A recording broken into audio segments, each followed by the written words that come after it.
Hello, so I'm Ezenwa Onyema from UT Houston. I am going to talk to us a little bit about the CMS Age-Friendly measures and focus more on geriatric trauma units and a little bit on fragility fractures. So I'm coming from Houston, Texas, nice and warm this week, unlike some places like Boston. So I'll start off with trauma in older adults. And I know there are some surgeons in the mix here, and I'll be bold enough to ask about the some about F words in geriatric trauma. Anybody want to blot out some bad F words? Right. Falls, Fall. fractures, Fragility. Frail. Yeah, that's right. Fall, frailty, fracture, fragility, and any combination of this could be in trouble for older adults. And a good number of falls come in through the emergency room here. Certainly a lot more common noticed, but about 3% of those hospitalizations will turn out to be mortalities in-house during the admission. So when we think about these patients, they are quite vulnerable. These are some of my toughest patients to take care of as a geriatrician and as a hospitalist. And certainly some of that comes with surgical intervention, but even before and after surgery, some of the complications we see, these patients can prolong length of stay, decline function, and even mortality, 12, 24 months from the injury. And I certainly want to highlight the opportunities that we miss in the hospital when these patients come with a diagnosis of osteoporosis. I think I'm probably preaching to the choir. Most of us recognize that diagnosis on admission of a fragility fracture, but there's lots of opportunities missed with having that documented and having patients get the appropriate education of regarding osteoporosis. But when we look at the American College of Surgeons, they've identified that this patient population are vulnerable, and they've come up with best practices over the years, which they've sort of updated, and they've all kind of touched on these issues about making sure that frailty is screened for, make sure patients get appropriate medications that will prevent fall, delirium prevention, goals of care discussions. All these have been highlighted by the geriatric trauma best practices of the American College of Surgeons, and this has been ongoing for years. So when we talk about older adult care in general, over the years we've had a lot of input from the IHI and leading to the age-friendly health systems, and they focus on some core areas of older adult care and think, how can we sort of simplify the way we approach our geriatric patients? And that led to some items, sort of being, we thought would be a bit more redundant, and over the years, sort of formalize that to the 4 M's that I have here: what matters most, mobility, mind, augmentation, and medications. And this has been really the bedrock of what we do in older adult care over the past, say, 5 years or so. Certainly not exhaustive list of the way we look at older adults, but sort of a simplified way, and also for non-geriatricians to take care of older patients. And as time has gone on, we've certainly adopted the 4 M's throughout the country and even outside of the country. We've also looked at the way we care for older adults in the emergency room and adopted the geriatric emergency department. And when we look at the American College of Surgeons coming up with the geriatric surgery verification. So these are sort of the bedrock of that has really fed into the CMS Age-Friendly Health Hospital measure, which was introduced in 2024. So CMS certainly pulled from all these guidelines to come up with this measure. And so what is the measure? So it really looks at 5 domains, which I'm going to go into in a little bit. It demands that hospitals who participate in the hospital quality reporting attest to some statements that I'll go over in a little bit. And the deadline for that is actually coming up in May 15, 2026. So all hospitals will have to submit the attestation by May 15 of 3 months from now. So at the point, they're only looking at attestations that you are practicing or having policies that are addressing those measures, but there may be an opportunity in the future for them to start looking at outcomes and more accountability. So what are these measures? So there are 5 domains. Domain 1 looks at healthcare goals, so making sure that we have goals of care discussions and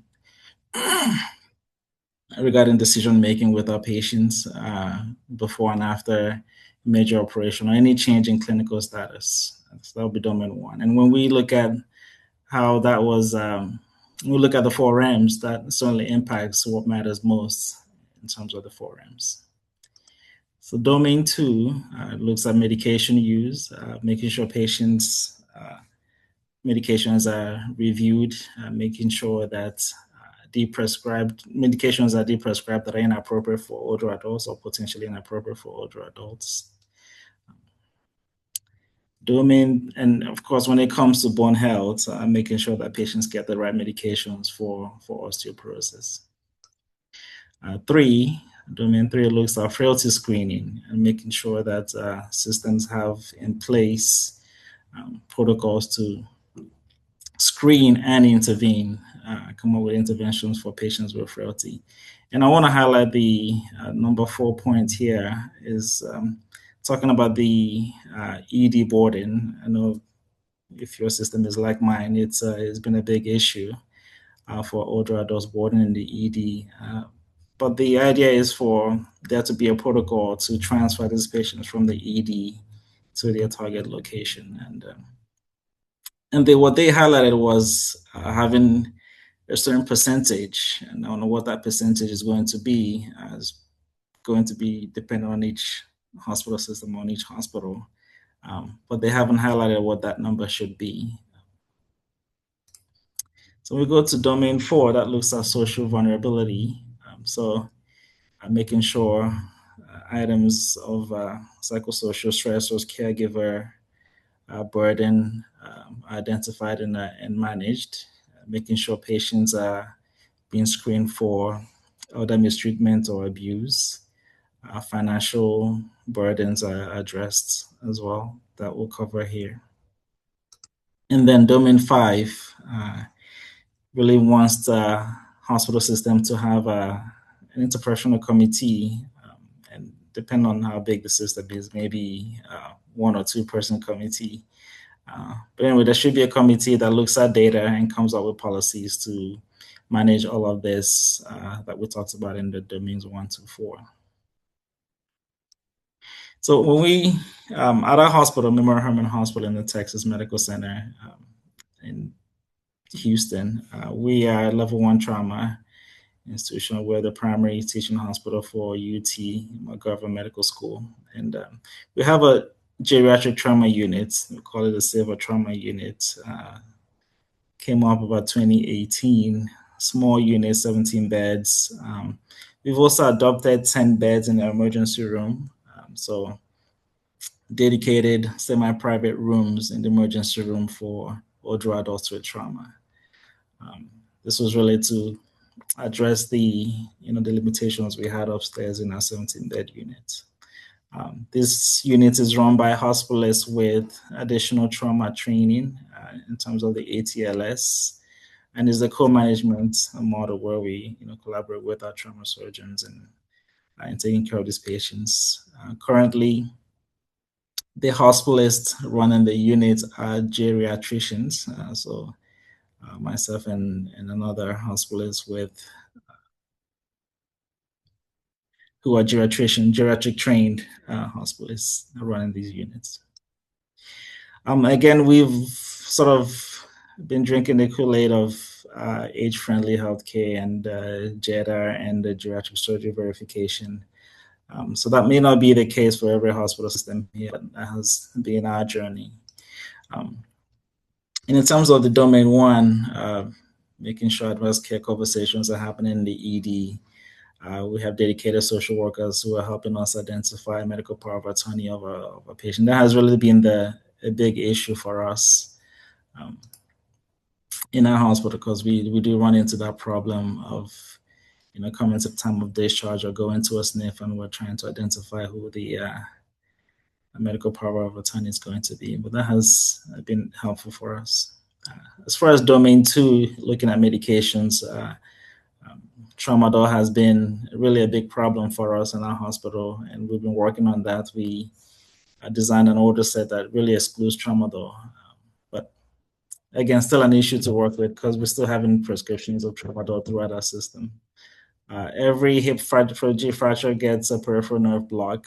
And we've seen that limit the number of opioid use that we've used in our hospital. And zoledronic acid before discharge for a fragility fracture is something we're kind of walking through, but certainly getting more response from clinicians and be more comfortable with it. As far as domain three, it looks at frailty. Our biggest one has been delirium prevention and screening and delirium prevention in older adults. So sleep hygiene, all the environmental changes, making sure that hearing amplifiers to manage their stimulation is in place for older adults with hearing difficulties. Dysphagia has also been a big problem that we've noticed for fragility fractures, and these patients get priority as far as screening right from the get-go. We want to have speech evaluate these patients. Resuscitation has also been a point of focus. So we are all trained to use ultrasound to evaluate IVC for these patients, because we're seeing a lot of AKI post-op day 2 for these patients because they're under-resuscitated. Domain 4 looks at social vulnerabilities. Trauma Survivor Network has been helpful for us, making sure these patients connect with others to talk about what trauma looks like, what connection looks like after discharge from the hospital. And domain 5, as far as leadership, we've over the years have accumulated an interprofessional committee to look at our data and someone guide all these efforts that we are implementing at our hospital. And I like to eat M&Ms, so I sort of put this together of all the M's out there. First, we started with the 4 M's, but as time has gone on, we've accumulated, added multi-complexity, the mistreatment and malnutrition, and how this can impact our older adults in the geriatric trauma units. And I have on here some of the interventions that we've worked on in this patient population.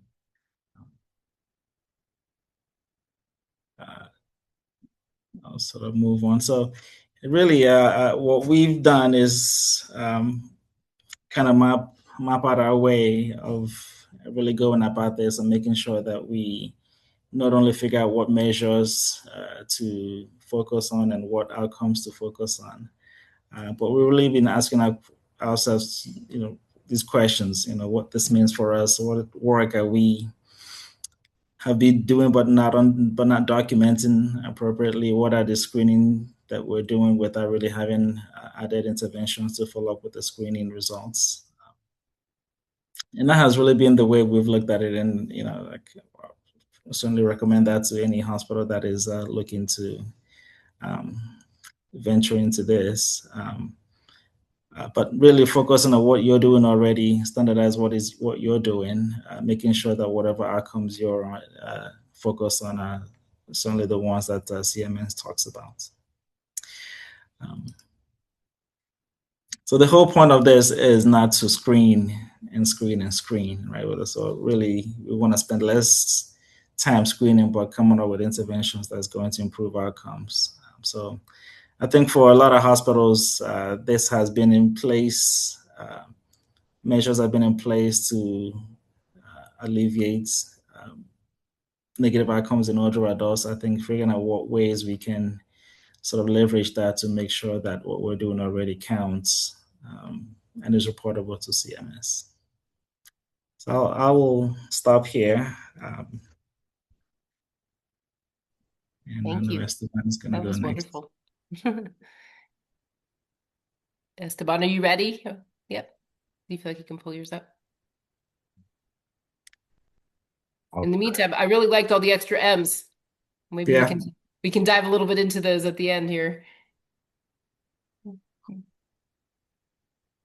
All right, everyone. Well, thank you, Ezzy, for that great introduction to the CMS age-friendly measures and sharing your experience at your hospital. So, good evening, everyone. Thank you for the Still invitation. taking questions, or are we done with questions? We'll do that at the end of Esteban's talk. Okay. Yes, I promise I'll be short. So it's a pleasure to be here with this group that I know cares deeply about geriatric fractures and geriatric trauma care. So when CMS introduced the age-friendly requirements, many of us thought it was just another compliance initiative. But what we found is that it has quietly pushed to rethink how we care for older adults, not just in the trauma units, but across the hospital. So today I want to share what these requirements have meant for us on the ground, both like geriatric trauma units and what we've learned during implementation and where we see ourselves going next. So for those who I don't know, I'm a geriatrician. I've been in Mass General for all my career and mostly working with orthopedic trauma, but now working with other general surgery trauma and other surgical specialties as well.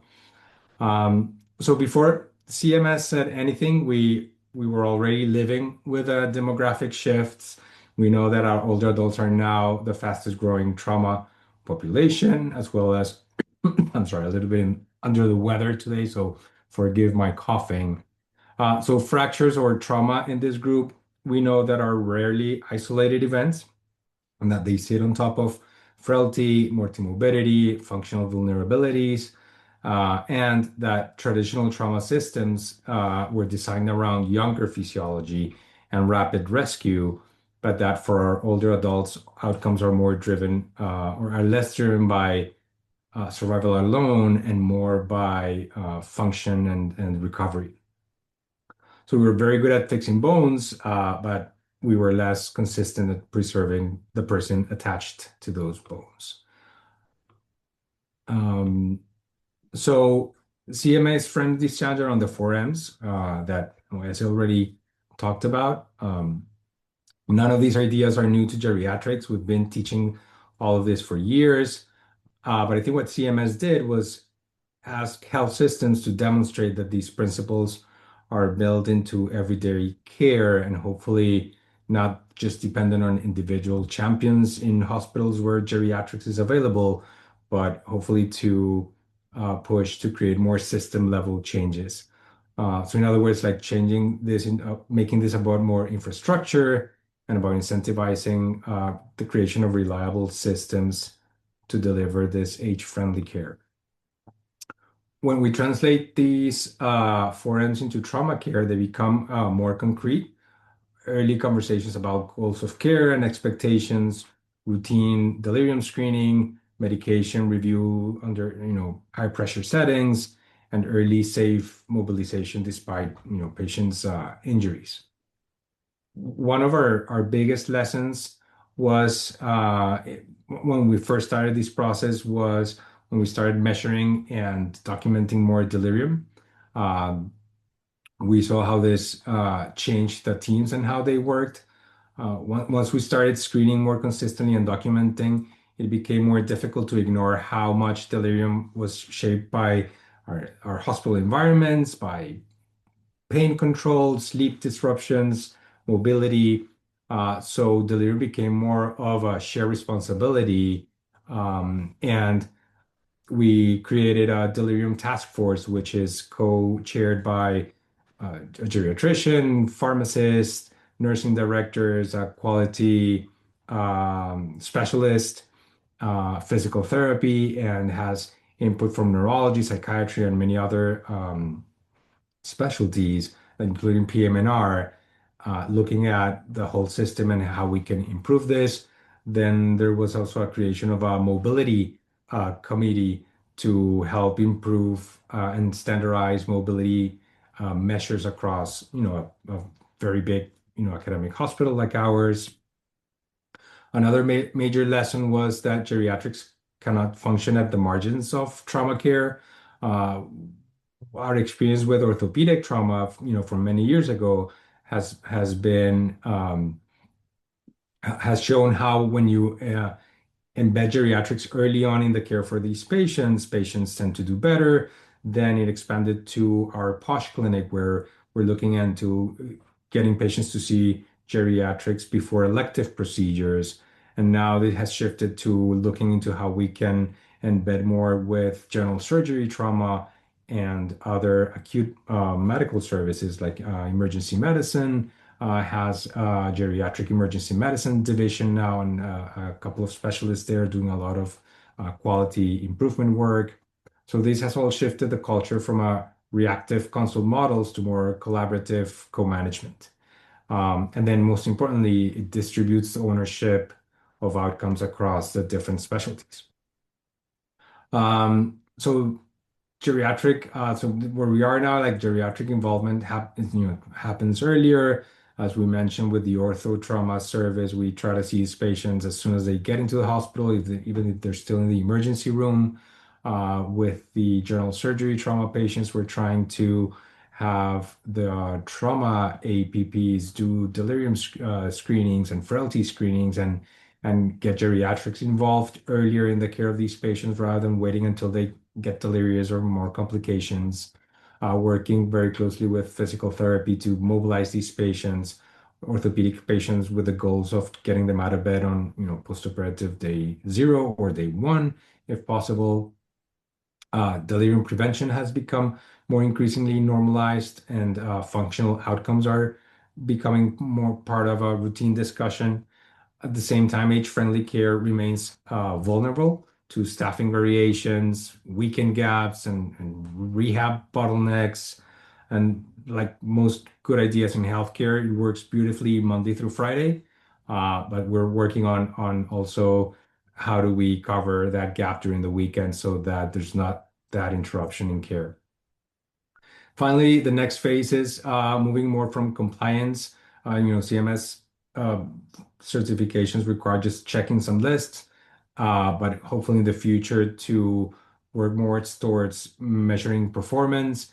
We are very fortunate at our institution that we received a grant from a West Health Foundation that is going to help with establishing dedicated system-wide geriatric pathways, and we will be able to measure more systematic outcomes, tracking, as well as implementation, evaluation, using data tools in our electronic healthcare records are beginning to help identify patients who are at higher risk earlier, and then that way guide resource allocation. And perhaps most importantly, also by we're training clinicians in all different professions, like advanced practice providers, physical therapy, speech, etc., in order to see geriatric care more as a core discipline rather than niche interest. So I think that was my last slide. Let me stop sharing, and we welcome any questions. Thank you. That was wonderful. Let's go ahead and open up to questions. I think using hand raising will be very helpful. So Dr. Sorich, why don't you kick us off with a question? Hi. Yeah, those talks were fantastic. Question about the UT Houston experience and the use of zoledric acid before the patients are discharged. How does that work in terms of workflow? Do you have an infusion center? I think our rate limiting factor has been that there has to be a nurse that needs to stay with the patient for a certain period of time. So if you have an attached infusion center, it goes smoother. But how did you guys figure that out? Because I want to steal that idea. Yeah, we don't have an infusion center. There is one in the healthcare system, a member Herman healthcare system, but not attached. That's an outpatient thing. But these are done in the hospital. So I have, my question follows on that, because I have the same question. Not only how do you get it paid for? Like in our system in Maryland, it's a bundled payment. So getting the hospital to not, the cost of the drug is modest, but it's still a cost. And then as Megan pointed out, the time required to administer it, and is an evaluation needed, or is it sufficient to simply have a fracture, and that triggers the ZOL with what other kind of other testing? I mean, there's a lot to it. So Yeah. how do you carry that out? Is that consistent with your thinking also, Megan? That kind of question? Yes, I think for us it's really similar to your question, but also a workflow. Workflow is part of it, yeah. Totally. So I'll share our experience at MGH. We've been pushing this since maybe 2016, where back then there was a lot of pushback from administration due to mainly the cost of zoledronate, which was under patent, and each shot was like $1,200. That has become much better now that it's off patent. The way we do it, we basically have an order set for orthogeriatrics where on admission patients get ordered the required exams, vitamin D, basically vitamin D levels, calcium. We check TSH, PTH just for measure. And we partnered with endocrinology, who we first started with an endocrinology APP that then turned into a endocrinologist slash hospitalist that covers this fracture liaison service, where he will evaluate all of our fragility fractures. And on those who meet the requirements, basically it's a low level or low trauma fracture. Vitamin D levels are over 20, calcium levels are okay-ish. Then Mhm. our hospital has approved the administration of IV zoledronic acid. We try to give it post-op day 1 or post-op day 2. We've published several papers that I'm happy to share where it Yeah. shows that it doesn't increase length of stay, doesn't increase cost.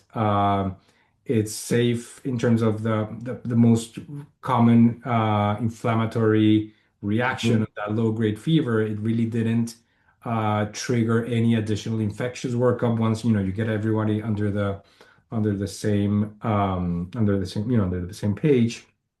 Um, and now we're even like giving it in patients with chronic kidney disease at lower doses. So we've had already several years under our Mhm. belt with experience of giving IV zoledronic acid, and we've showed that as your question, Jay, about the bundle payment nowadays, it's less expensive, but we show through the data that most of our fragility fracture patients don't come back. Yeah. They don't come back for appointments. They often in different places. So yes, they could come back for an infusion center, and that could be additional revenue for the Additional hospital bill. If it's system. outpatient, you can bill But separately. Yeah. right, exactly. You could bill for that separately, but in reality, most patients aren't coming back for that. And there's a Right. lot of data out there that shows that. So we kind of made the case that, this is better patient care, and that's the way we've been doing it. But there's also a survival benefit, at least from Right. Yes. There's a the 1 year pivotal survival studies, benefit.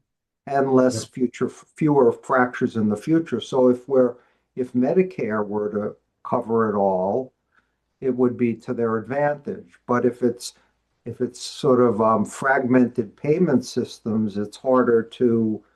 Um, you've been very successful. Yeah, I'm not sure I'd be how interested to see the some of the cost data. Yeah. yeah. I'm not quite sure what the coverage looks like and how that is fragmented with the rest of the cost of care. But we bundle up as part of the care for the patients. Mhm. That's great. I'm sending all the people I know with fractures to you.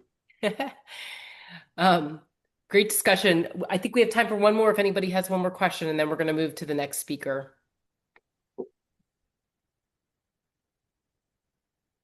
And if not, we'll let Dr.